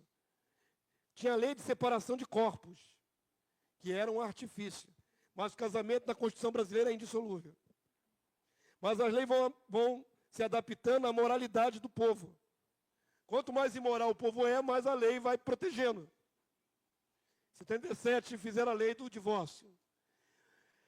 Era consumado depois de 5 anos. Eu vou mostrar a vocês o que está evoluindo. Quanto tempo levava para fazer um divórcio a partir de 77? 5 anos. De separação judicial. Só podia ser efetuado uma vez. Não podia ficar recasando, não. Toda hora eles separam, toda hora não. A Constituição Federal de 88, no seu artigo 226, parágrafo 6º deve ser, alterou profundamente o divórcio, reduziu o prazo para a conversão de 3 anos para 1 ano. Por que antigamente, mesmo quando criaram a lei de divórcio, era 5 anos? Porque haviam tentativa de reconciliação do casal em 5 anos. Tinham sessões para tentar evitar o divórcio. Agora vamos ver. Se levava 5 anos, tinha que ter advogado, tinha que ter juiz, tinha um ônus maior. E havia reuniões para tentar reconciliar o casal antes de consumar o divórcio. E muitas vezes o casal, nesse período longo de 5 anos, acabava se acertando e anulava o divórcio. Nem consumava. Era mais piedoso isso, né? Aí reduz para 1 ano. Sabe como é que está nos dias de hoje? Se não for litigioso, não tem em dias. Começou com 5 anos, para tentar reconciliar o casal. Caiu para 1 ano, agora é meses. 1 mês, 45 dias. Sabe o que isso faz, querido? Banalização do casamento. Sabe que não há restrição para o novo casamento? Tecnicamente, você pode, no mesmo ano, casar 2 vezes, 3. Casa separa, casa separa, casa separa. Antes não era assim. Quanto mais vai alargando a lei, mais sem vergonha fica o negócio. Mais sem moral fica o negócio.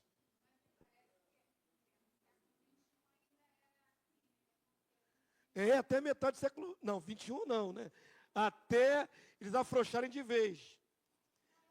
Tinha base de crime, mas só que com as outras emendas, afrouxava o crime. Entendeu? É um dado importante. Vai piorar porque vai descriminalizar. Já descriminalizou, irmãos. No nosso país não é mais crime. Aí é bagunça, geral. Aí é Sodoma e Gomorra. Aí é Sodoma e Gomorra. Agora, o que ficou pior? Janeiro de 2007, bem pouco tempo, né? O divórcio e a separação consensuais pode ser requerido por vias administrativas. Você entra no cartório para se separar só. Não tem mais necessidade de advogado, nem de juiz. Rapidinho. Se não tiver motivos legais, né? Está fácil separar, está muito fácil. Bastando a comparecer no tabelionato de nota e apresentar o pedido. Em 2009 foi promulgada a emenda constitucional, mexendo na Constituição. Está aqui o artigo, que simplifica o divórcio no Brasil, eliminando a exigência de lapso temporal. Não tem período de tempo. Agora, para terminar a bagunça, o alargar a porta para a petição, a lei de 28 de março de 2005, há 20 anos, sancionada pelo presidente Lula, ao nome do indivíduo aqui, ó, descriminalizou o adultério. Se até então era crime com brechas legais, agora não é mais crime. No país não é mais crime divorciar. Está cortando a apostila? Ah, então foi erro na hora de colar aí. Não.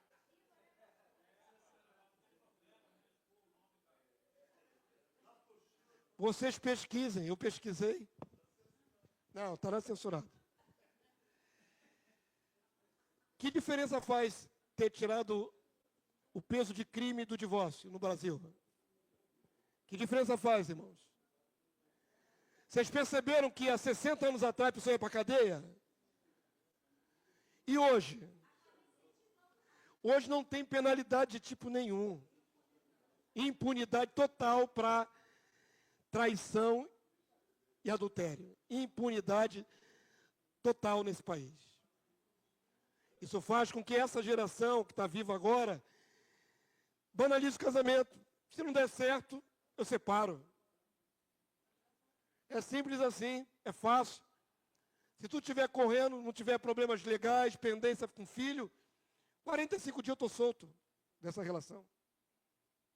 Só entrar com papel ali no tabelionato, ali no cartório de nota. Acabou. O que Deus falou, que Deus uniu, não separe o homem, na Constituição brasileira, separe quanto você quiser, quantas vezes você quiser. Não é proibido. É a lei no nosso país. É totalmente contrário da vontade de Deus. 100%. Uma geração que pensa que pode separar a qualquer momento, vai de encontro ao lago de fogo e enxofre. Porque Deus não muda. Quem mudou foram as leis humanas, não a de Deus. Vamos finalizar. Eu só estou mostrando aqui. Acabou? Tem mais um detalhe aí, não tem não? Tem mais um detalhe. Vamos lá. A licenciosidade dessa última geração de cristãos, ignorando a vontade de Deus, incorre na mesma maldição dos ímpios, quebrando alianças de casamento e recasando indiscriminadamente, várias vezes. Eu conheci um pastor de uma Assembleia de Deus, lá na Paraíba, que era casado pela 7ª vez, sem ser por viuvez. Ele simplesmente trocava de esposa. E era o pastor líder, o velhinho. Estava na 7ª. Se no mundo liberou, não deveria liberar no meio cristão. Mas tem um monte de cristão casado 2ª, 3ª, 4ª, 5ª vez. Vamos ver se Deus mudou? Vamos terminar essa aula. Jeremias 23:10. Vamos lá, igreja. Porque a terra está cheia de adúlteros e chora por causa da maldição divina. Adultério vai sempre trazer maldição de Deus, sempre. Os pastos do deserto se secam, pois a carreira dos adúlteros é má e a sua força não é reta. Oséias 4:14. Não castigarei vossas filhas que se prostituem, nem vossas noras quando adulteram, porque os homens mesmos se retiram com as meretrizes, com prostitutas, e com as prostitutas cultuais sacrificam. Pois o povo que não tem entendimento corre para a sua própria perdição. Já havia bagunça nesse tempo? Mesmo com a lei de Moisés? É maldição e perdição eterna. Simples assim. Vira aí para mim. Recente. Acho que foi 2020. Assembleia de Deus de Madureira. Assembleia de Deus sempre foi uma referência no Brasil, nesses 100 e poucos anos, de uma igreja mais, digamos assim, tradicional, não nos ritos, mas de uma moral mais elevada, de cobrança moral mais elevada. Não pode isso, não pode aquilo, não pode aquilo outro. A Assembleia de Deus de Madureira simplesmente reformulou o regimento interno, o estatuto da igreja, para liberar o adultério. Adultério, porque o segundo casamento é adultério. Liberou para casar novamente, independente de qualquer coisa. Liberar os líderes.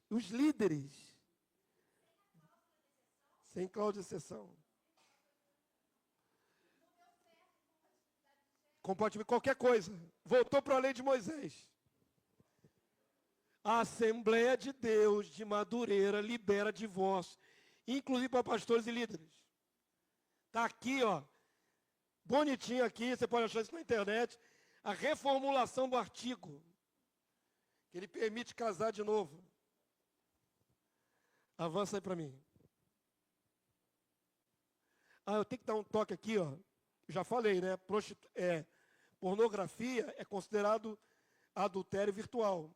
Traição virtual. Ok? Avança aí para mim. Normalmente termina em morte. Pode terminar em morte, assassinato. Eu não coloquei na lição, mas Provérbios 6:27. Deixar claro, ó. Tomará alguém fogo no seio, sem que as suas vestes se incendiem? Ou andará alguém sob brasas, sem que se queimem os seus pés? Assim será com que se chega a mulher do seu próximo. Não ficará sem castigo todo aquele que a tocar. A palavra é clara, enfática.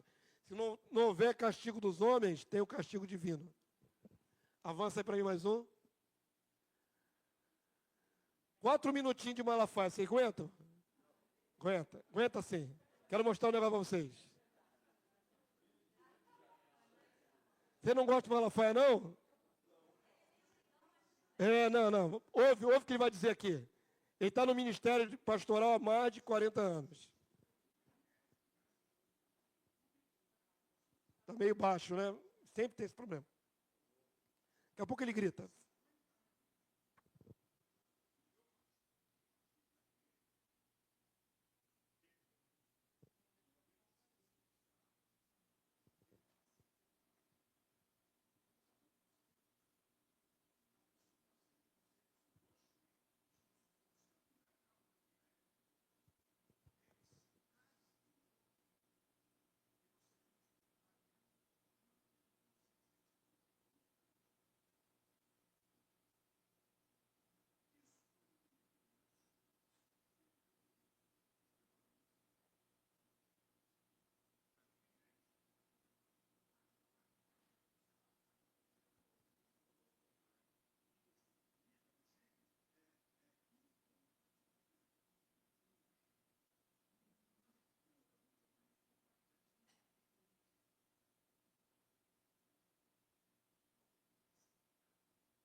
Demorou.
Demorou. Acabou, deu para pegar, não deu? Tá, boto lá para vocês no grupo lá. Demorou, não demorou? Ele é pastor há 40 anos. Ele falou, eu consenti com vários casos dentro da igreja. Que a pessoa não tinha direito de casar e casou assim mesmo. Ele sabe que fez isso. Agora resolveu ler a palavra e descobriu que não pode? Antes tarde do que nunca. Declarou, ele tem uma igreja enorme pelo Brasil afora e no exterior. E na Advec, na Assembleia de Deus, Vitória em Cristo, não está mais liberado fazer isso. Bato palma para ele, pelo menos se arrependeu. O sogro dele aceitava isso, ele aceitava isso. A partir de tal, não aceita mais, acabou. Quem quiser casar de novo, está fora da igreja. Vai para outra, tem outros que aceitam. Mas ele pontuou a verdade, se posicionou na verdade. Nesse quesito, eu estou um com Malafaia. Não concordo com nada do que ele fala, o resto do comportamento dele, nada. Mas o princípio bíblico está ali. Sempre esteve diante do olhar dele, irmãos. A Bíblia não mudou. Malafaia está no ministério há 40, 50 anos já. Descobriu agora, em 2025, que não pode. Tomou coragem. Tomou posição.